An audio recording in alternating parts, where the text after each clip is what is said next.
Abeg go sit down, you go just dey talk ball. Enter field make you go play. Wetin Saka wan do there? Ball na clear penalty, clear penalty. Person dribble with him left leg, then hit him right leg. Wetin wan do? Enter field go play na. Abeg, football dey easy. The Premier League is back and Everything Football Podcast is back. Welcome back to Everything Football Podcast, and I remain your special host, Special Abdul. Today, as usual, I'm bringing in my usual guest, my usual guy, and we're going to be giving you guys, top analysis as usual, as we always did on Everything Football Podcast, plus FPL. We have amazing new FPL features, but I'll take it slow. Make I go slow on that one. So make I introduce my guest first.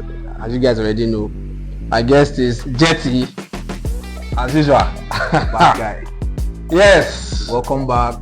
We don't to come. Another season. We don't come. We're here to give you the highlights, gist, and troubles in the football world. So we don't arrive town. Hot seat. So many things don't go on during this transfer window. Wetin we go call am? Players wahala from clubs to clubs and everything. So how you feel about this transfer window first of all? Well, the transfer window actually, I think first of all, I feel like say a lot of clubs spend money this season. I don't know how much is the total net spend now for the whole transfer, but I feel like this will be like the highest. But let's watch out till the last day, honestly, because a lot of money have been spent on players, especially on strikers. Everybody now defines striker, and I think they are going back to the old tradition of using a natural 9 or a natural striker for each club. That's what each club now they are trying to do, and I like that idea. Let's see what will happen this season in these clubs. They're very, very exciting, honestly, because plus Liverpool, plus Arsenal, plus Manchester United, Chelsea, like everybody apart from Man City, who we already know say they have Haaland already. Yeah. So everybody now, it be like this season now the banter go dey very, very crazy. Even Newcastle sef, they won't lose their striker and they define. So everybody now define. They don't want even lose am. Yes, they don't want lose am, but he now won't come on. Exactly. So everybody now they find that traditional. They need that 9 available in each club, and it's a good thing because I think formation dynamics change this season from each coach and the clubs, and I'll be expecting a whole lot from Aston Villa. Yes, Aston Villa, because last season they tried their best. The coach, a very good coach. I'll be expecting a whole lot from him. Seeing that they've not even done anything. They've not even. That's why I expect. Make I see waiting because the squad. They never get any. They've not done any. Their transfer window no dey busy. Just on a low, yes, just on a low. That's why I'll be expecting what the coach is going to do with his squad this season. Wow, I be no rate Aston Villa sha because they don't do any business for transfer window, but it does not really matter the business way you do or the business way you don't do for transfer window. What matters is what you can actually do with your players, the current players that you have. So Aston Villa is not a traditional. I mean, look at Crystal Palace, what they did for this community shield, and the players where they get now. How many players they sign? They even the one where they sign, they know they pitch now. Old players, Eze, Mateta. And then they win Liverpool for this. I sure say so many people no go even expect Crystal Palace to win that match. Nobody was expecting with the kind squad that Liverpool get and the money they don't spend. Imagine Liverpool get 86 million naira. All their players started. 86 million euros striker, and then they will still want to sign Isak for over 120 million. You get Frimpong and Kekis. Like they get the only place where Liverpool they lack squad depth now defense, and then for even for that centre back position now they just signed. I feel like Giovanni Leone yesterday from Parma. I feel like Van Dijk this is going to be his last season for Liverpool, because from last season maybe even this one way would enter. From last season he has been committing errors. Van Dijk has been committing errors, and there are some things you expect from a defender way Van Dijk maybe actually do. Apart from maybe using his body, he has the body and using his head when he wants to cross to score goal, or using his head to come up ball. Van Dijk knows sabi slide, Van Dijk knows sabi defend one-on-one. So those things now, they need to ship him out of the team. Chai. They need to ship him out of the team next season if they are going to be a serious club. But I mean, I don't want them to be a serious club, so making it still I like that part. I don't want them to be a serious club. Like even Arsenal, them and Tottenham, they drag for easy now in the market. And me, I don't want Arsenal to get easy. I would prefer Tottenham getting easy.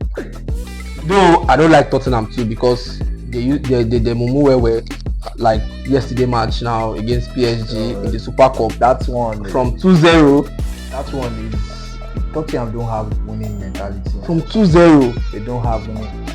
Now man, you fuck up for that Europa League. Do you get now? What did the best maybe that? Because Tottenham don't have winning mentality. Even if they are leading 3-0 up, safe. When a club that has winning mentality plays, you will know say okay, this people serious. That be PSG. They have that winning mentality. And Chelsea was able to defeat them in that big final because they have that mentality too. Bam. So Tottenham, they don't get that mentality at all. Bam. From 2-0, 93rd minute, and then they lost the whole this thing because it was 2-1 93rd minute. Yeah. Before they scored the equalizing goal, and I was like, wow. Well, the mentality is different. At the same time, I don't know if I give credit to Thomas Frank, the new Tottenham coach, or not, because actually it's shaky. It did 50-50 because he has not been. He never did for this kind of European stage before. Maybe. Understand? Maybe. So like this is mainly his first time being on this. And I think he has not gotten his rotation. So that's why I said I don't know whether I give him credit or because they win 2-0 and then they still come back to equalize 2-2. It did very, very crazy. Yeah, I think a top coach should be able to see off, even if it's 2-1, see off the victory because it's already on added time. Just see off your victory. Just so, like when Man U deal with Ten Hag then. Ten Hag don't see off victory. Ten Hag don't have winning mentality at all. So they no get winning mentality. Enter Ten Hag. Why will they lose? You just go relax. But Rashford talk something of recent. Rashford talk say Man U they go through transition. So everybody say Man U they go through transition, but to him, he feel like the transition never starts yet because I like wetin he talk sharp. He say because if the transition don't start, Man U go dey with one coach. Because changing from managers to managers and changing philosophies from one manager to another manager go dent the transition wey they go through. That one dey, but the problem aside changing managers, even then he follow for part of the club problem before him wey dey talk because a manager cannot come in today and 6 months time you already have problem with the manager. How they no go change am? If you no fit follow manager instruction, the board and the management will feel like say okay, these people don't respect the manager enough to do what he wants. Yeah. So we have to ship him out and bring in somebody they respect. So it still boils down to them, the players. Because if you cannot listen to your leader, how you want take lead una to win to victory? No, they possible. Well, that's actually that's a very solid point because I don't even get anything to talk about them. let's move on. More will leave that matter. What do you feel like your predictions? If you reach maybe predict the winner of EPL this season from the way the club they set up as at now, because there will definitely be changes before the transfer window ends. So, but your perspective, who you feel say, it be like say they get chance to win Premier League this season, or make I just say top 4. Okay, let me predict top 4. It's what I've seen so far. For me, I feel like Chelsea would actually deliver this season. I don't know why. Maybe with their squad depth and with what they have even played for pre-season matches.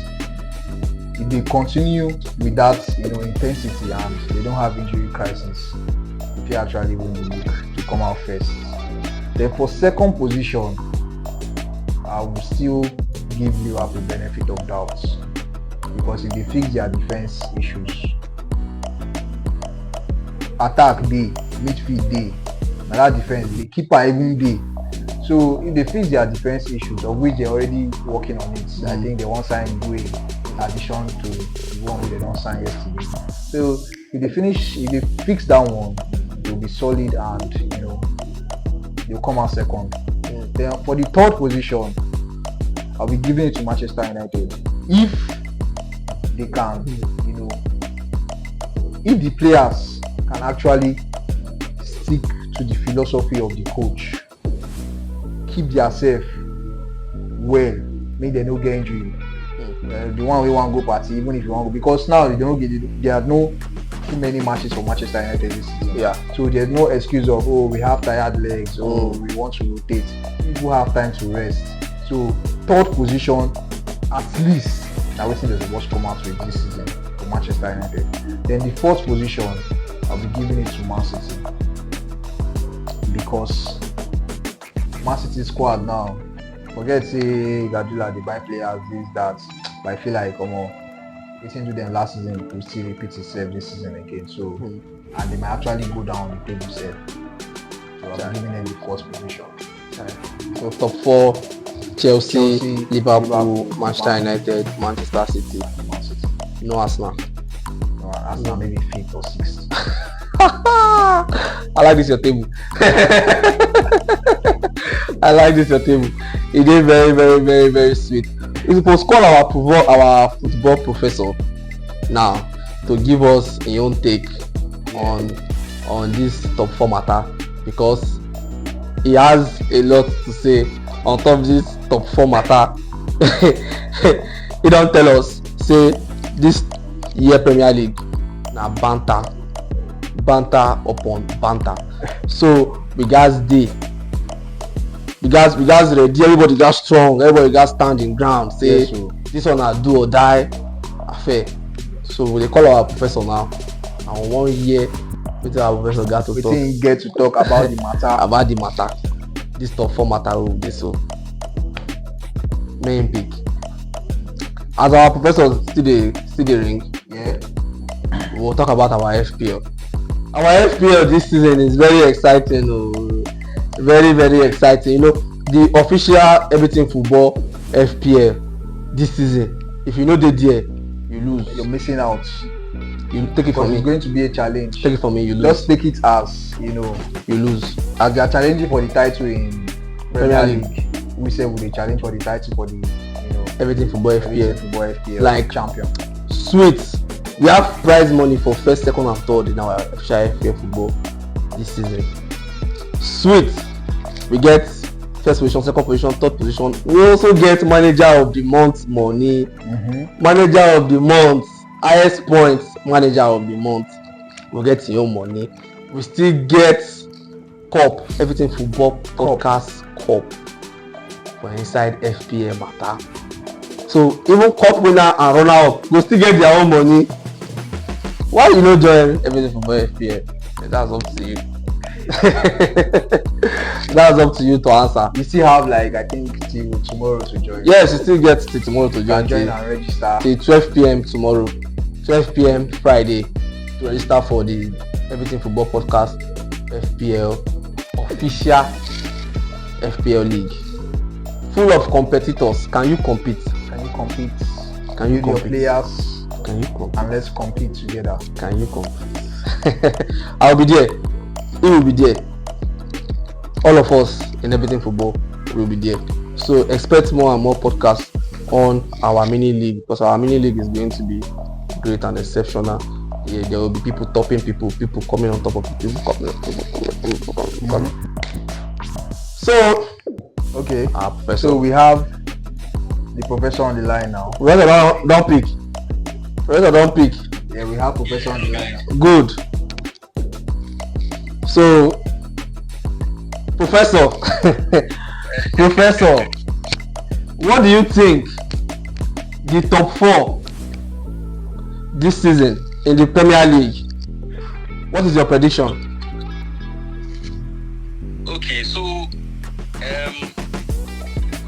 I think the good thing about this season is that everybody have made effort, or every top 6 or top 7 team, right? Yeah. After that, it's possible to make efforts to at least make better signings, close out like loopy areas. Nobody will say, "Oh, I missed out on key players," except for Newcastle so far. Yeah, definitely.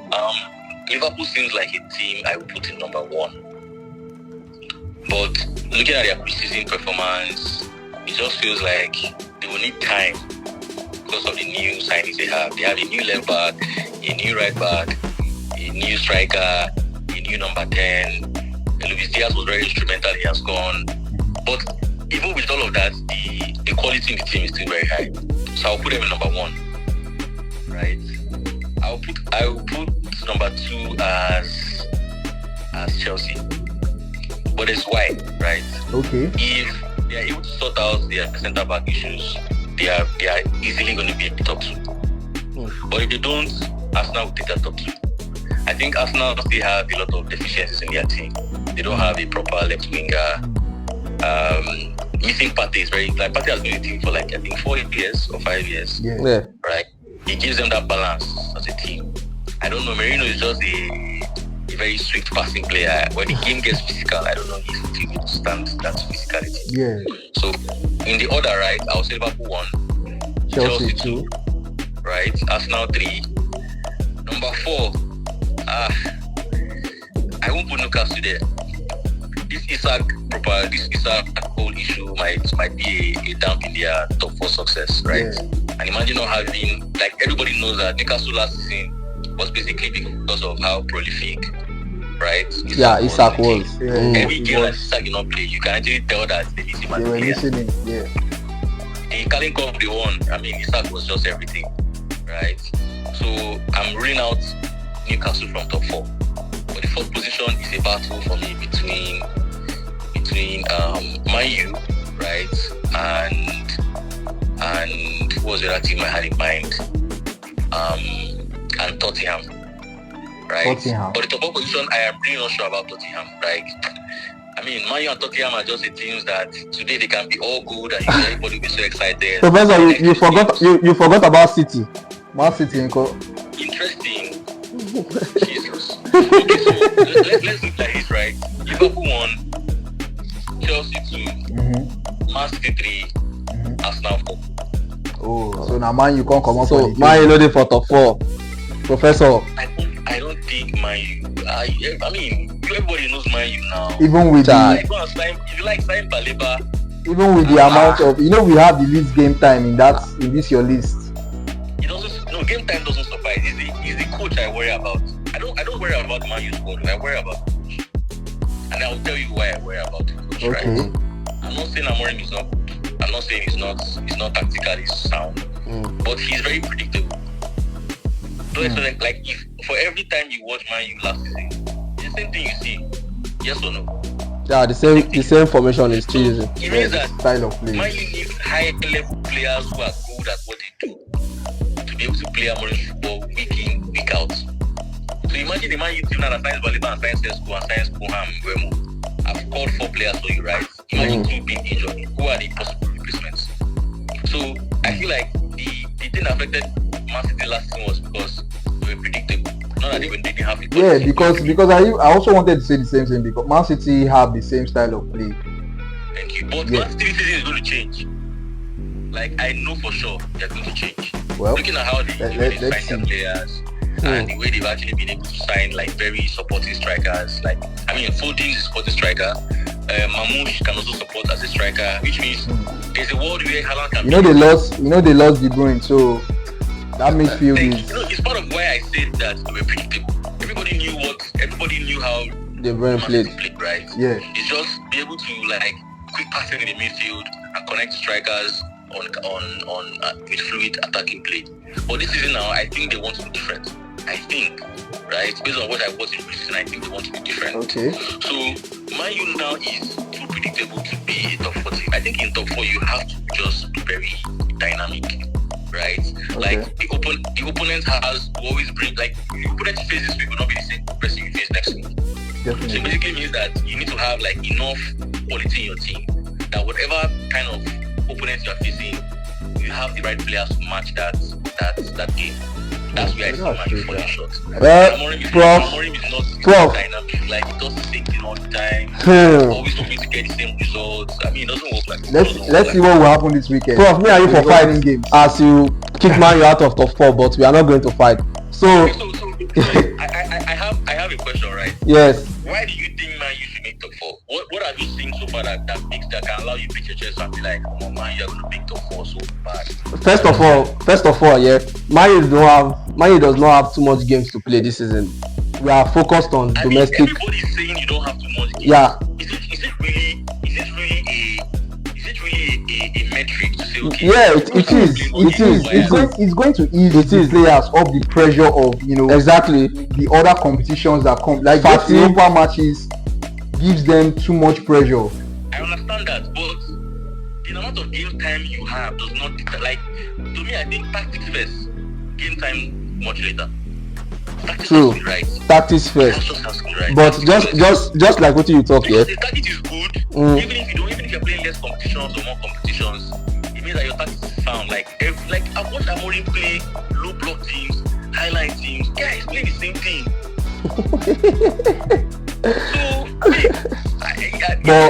I understand that we have many Man U fans lately are very optimistic about.